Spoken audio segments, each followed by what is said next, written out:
The FIA regulations in 2006 led to an end to the tire war and competition. This was done to cut costs as much as possible. Among other things, if teams could choose any tire manufacturer, those with large budgets might prefer one that would produce a different set of tires each weekend. Hello F1 fans, welcome back. Do you want to know all about the F1 tire competition, its history, and why it seems there's no more tire competition? Would you also like to know who delivered F1 tires before Pirelli came on board? Then fasten your seatbelts and get ready for a long ride, because in today's video, we will discuss all these in detail. And of course, your questions will be answered, so don't go anywhere. Let's get right into it. First up, let's get to understand this tire competition in detail. When multiple tire manufacturers supply tires for a series, there is a tire competition, which is sometimes also referred to as tire wars in motorsports. Tire competitions have historically occurred in numerous top-tier series, including Formula 1, NASCAR, Super GT, and MotoGP. Tire wars are an aggressive tactic that, on the one hand, encourages technical innovation by pressuring tire manufacturers to push the limits of their tire production. On the other hand, when all participants in the event intend to push the limits of their tire's capabilities, the event runs the risk of widespread tire failures that could minimize driver safety. A situation like this happened at the 2005 United States Grand Prix. A Formula 1 car's performance is greatly influenced by its tires. Throughout the history of Formula 1, the tires have undergone significant changes with various manufacturers and specifications used in the sport. Next, why are there no more tire wars in F1? Before 2006, the off-season of Formula 1 included a period known as the Tire War.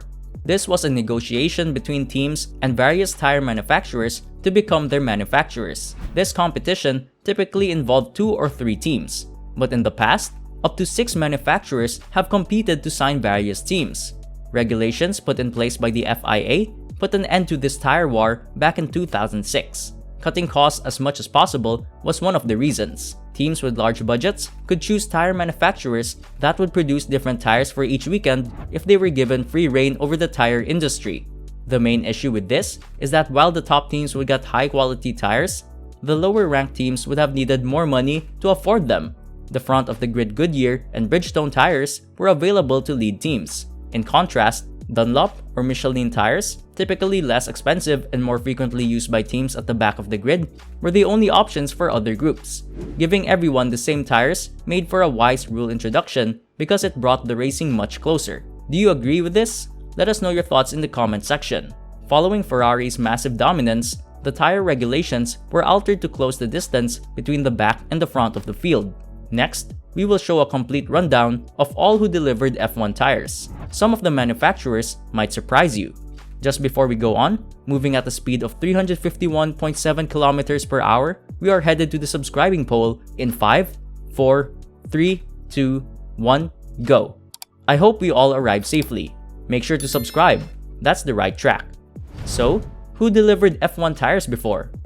Formula 1 tire manufacturers like Dunlop, Firestone, Continental, Goodyear, Avon Rubber, Engelbert, Pirelli, and Michelin frequently fought each other between the 1950s and the early 1990s. For example, Dunlop tires were the only ones used in the sport from 1961 to 1963, and Goodyear filled in for Pirelli during its 2-year-long break in 1987 and 1988. After Pirelli left Formula 1 in 1992, Goodyear took over as the sole tire supplier for the competition for 4 years. Bridgestone began competing in the sport in 1997, but Goodyear withdrew after the 1998 campaign.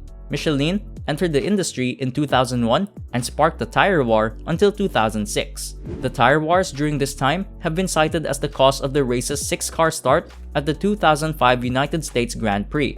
Bridgestone served as Formula 1's sole tire supplier after Michelin departed at the end of 2006, holding that position until 2010, where Pirelli took over and will continue to do so through 2024.